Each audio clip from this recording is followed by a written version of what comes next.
For your 80th birthday, you traveled around the world with your medicine show.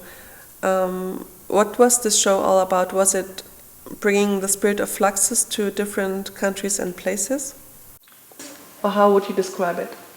The medicine show developed from an idea that I had to celebrate the 80th birthday, and I wanted to tour or make performances in 10, 12 places, institutions which had been very helpful in the past in development of the career, as you might say. And at first I had thought of doing the nanofluxus performances that I developed, which were little miniature performances of Fluxus on the tabletop.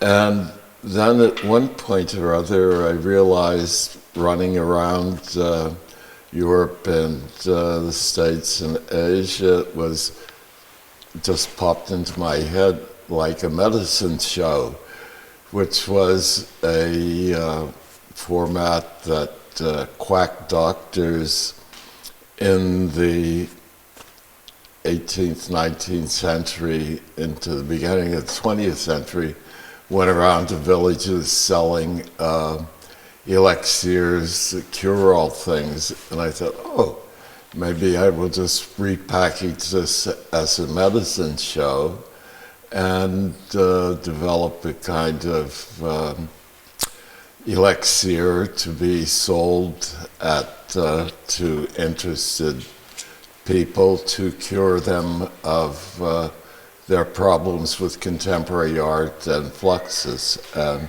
so that's how it all developed. And as things happen, I thought, oh, well, I need to do a brain scan on these people, and thinking of what can I use for a brain scanner. And the same afternoon I had an appointment with the barber, and I saw this old hairdresser or hair dryer sitting in the corner, and I asked, oh, where could I find something like that secondhand? And he said, well, if you want to take it, it's yours. So took that, and it was very good. Just put some sparkling lights inside it and developed a PowerPoint presentation, a lecture about how the brain works and how messages get in and out of the brain, and how you make decisions, and develop this theory of synaptic pollution, which was the cause of people not understanding or appreciating contemporary art. And the elixirs should clear this pollution out of the brain. And so it went on from there, right? Do people still today have strong problems with understanding Fluxus? Well, generally in the various institutions, museums where I visited, the first person to ask for a brain scan and so forth was the director of the museum. During your medicine show, you cured people with the special elixir you developed out of with the water from the Wiesbaden fountain. But what was it that people had to be cured of? Well, as I mentioned before, it was this so-called synaptic pollution. And according to my theory, in the brain, the decisions are made in the interchange of data between these millions and trillions of synapses that are up here in the brain. And there is a little stem, it's called the pre-synapsis, and another little stem here, the post-synapsis. And in between is a space which is 0.0 to the 27th power 3. So it's a very tiny space, but there's some kind of fluid in there. Nobody knows quite what it is yet. And messages or data, digital, yes, no, on, off, cross through this and into the next thing, and it eventually the computer comes to a decision. But according to my theory, in this area where there is the fluid where it passes through, there is often debris floating around that doesn't get across, and that's my idea is what happens when people read too much art history and too much theory, and it gets stuck in there. And that's the polluting part. And so the elixirs are to flush that pollution out. Yeah.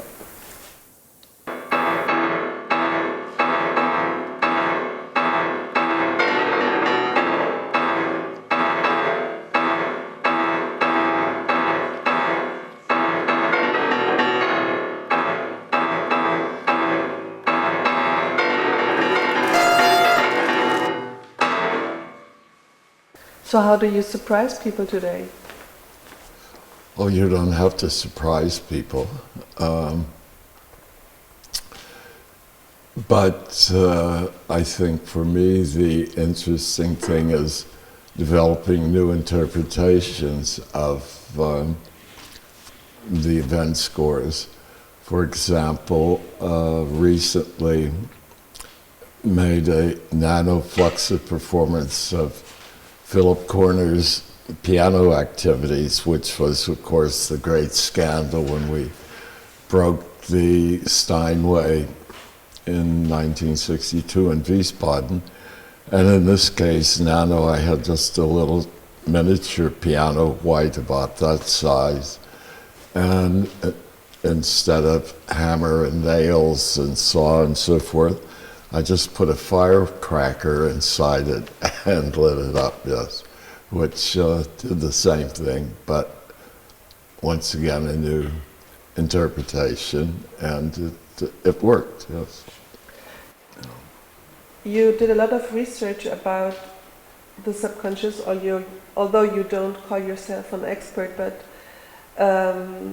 you did do some research, and it led you to the idea of the Museum of the Subconscious.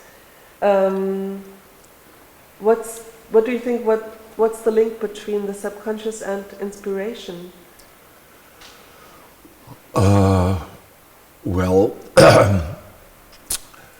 inspiration presumably comes from nowhere, a bolt out of the blue, kissed by the muse, as you will, but actually it has to happen someplace or other in our minds.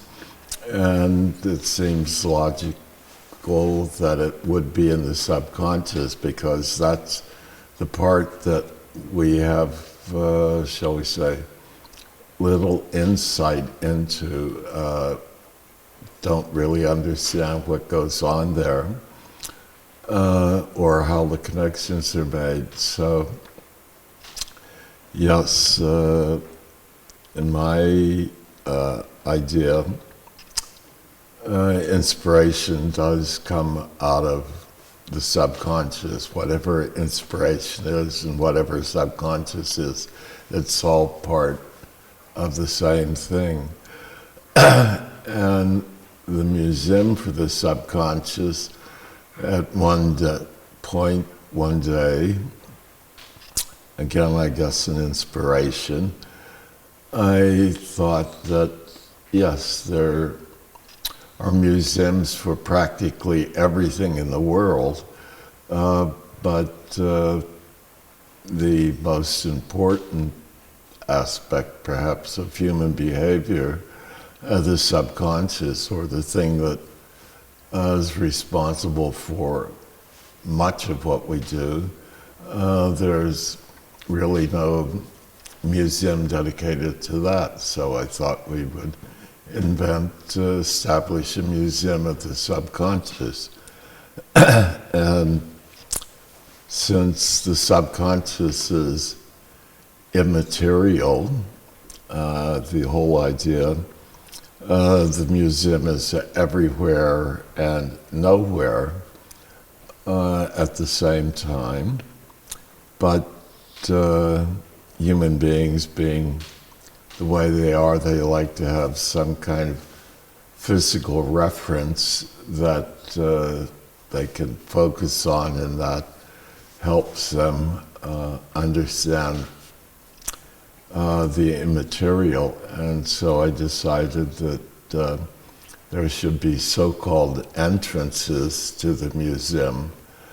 And so I thought there should be places that are difficult to find or unusual, or places that you could really only imagine that they exist. And so the first one was established in the desert in Namibia, and another one, I'm not certain if it was the second or the third one, is in a condor's nest in the Andes in Argentina, and so various places like that.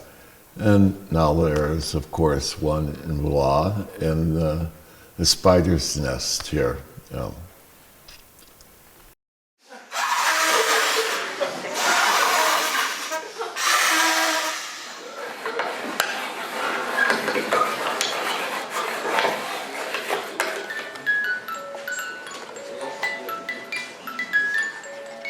But in the 60s, you didn't make too many objects. When did you decide to work with objects and like sculptures like here in the exhibition, and why? Why was it suddenly important to make objects? I wouldn't say it was suddenly important, but in the 60s, I was still emerging basically from a music background and performance.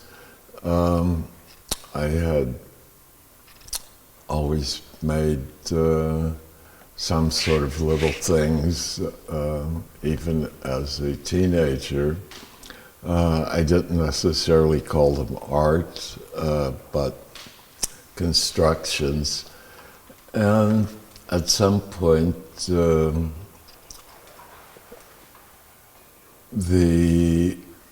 I had, let's say, begun working in the 60s with texts and poems, and there was a series of works called puzzle poems and texts also that usually had found objects, so to speak, photos, illustrations from newspapers, magazines, that were integral part of the text object. And so it went from two-dimensional to three-dimensional sometime or other in the beginning of the 80s, mid-80s. And it grew from there. So you came from a classical music background. How would you describe your way from studying music at university to experimental music to Fluxus and making objects? Well, I guess you could say that my interest from the very beginning was in composition, and but being realistic, one knows that a composer, a young composer, can't earn a living from his work. So I had been playing bass and instruments for many years, and so I decided that I would become a professional musician, which would pay the rent, so to speak, and it would be in an area that was close enough to music that I could go on composing or trying to compose at the same time. So the professional musician was the day job, and the other was the night job, right? And then you came to Europe when? It was in 1960. I had been in the orchestra in Ottawa, Canada, and working in a small experimental electronic music lab, and decided to go to Europe in that summer during the vacation period to, so I say, see what the big boys were doing in Cologne and Paris and Milan, Stockhausen, etc., etc. And that's when I came to Europe and started the tour in Cologne, but ended up, instead of 6 or 7 days, originally over a year and a half there. Well, yeah, in Cologne, 2 years in Europe, yeah. And you met John Cage in Cologne. What was so fascinating about his musical practice? Well, was not only John Cage, but also introduced to the work of Lamont Young, George Brecht, a few others, and I knew a little bit about Cage's music from studies in the university, but didn't know the prepared piano works, and that I found very interesting because it was close to, you could say, live electronic music, which I liked the whole idea very much. I mean, it hadn't been, there was no name for it then, and it didn't exist as a genre, but the possibilities became very, I won't say very clear, but something I wanted to explore.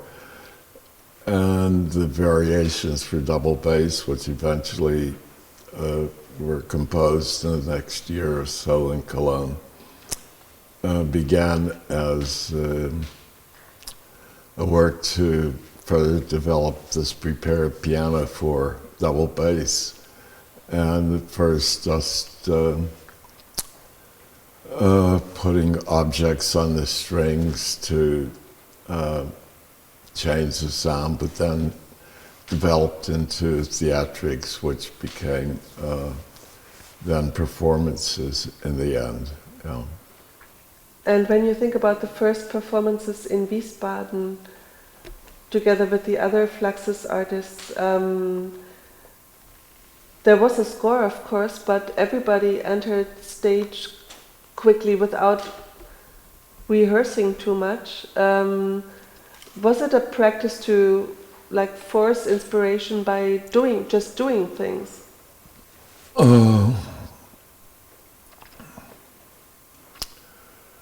Okay, there's a score, you think about how you might interpret it. You have an idea, you find the material you want to use to interpret it, and you get on stage and you have more or less an idea of how you're going to do it. But various things happen on stage which are unpredictable beforehand, and you react to that. That's part of the performance practice, whether it's classical music, jazz, or Fluxus. You know.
at the beginning, Fluxus never meant to enter a museum. It was linked to the moment. Do you think that Fluxus should leave traces in the sense that it's included in museum collections? It should or should not? Yeah, that's the question. Oh,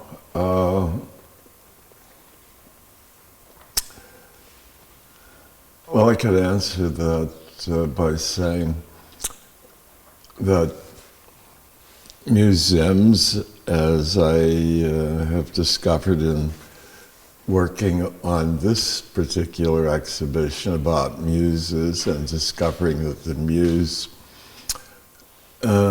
or muse is really the root word for museum from the Old Greek, and music, whatever the ancient Greek word is for museum, was the temple of the muses, which suggests that it was a place for inspiration rather than a dusty collecting bin. And in that sense, if modern museums should be or could be, and sometimes are, sources of inspiration, then Fluxus or contemporary art should be there as examples or inspirational things. You know. I think the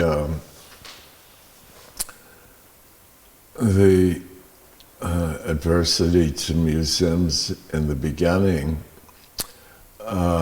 was because the museums at that point were so concentrated on ancient work and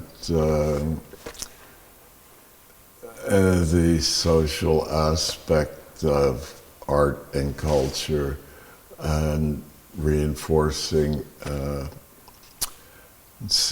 hierarchy situation, and Fluxus presumably was against that, and so that was the original rejection of museums. Well, couldn't really say rejections. The museums weren't interested in Fluxus either, so it was mutually non-interest, yeah. And if a young student would come to you and ask you, listen, I would like to become an artist, or I'm trying to study art, or I'm trying to study music, could you give me any advice what a good artist is all about? What would you tell him? Think a lot, read a lot, try to get as much experience as you can. That's there's no one formula, but to gather as much as you can would be information, ideas, experiences. I guess is how I work, and then to try to bring focus to some of that, someplace or other. No. Okay. Well, what I'm really interested in now is a cup of coffee and having some fig cake. Yeah. So let's get this over with quickly. Yeah.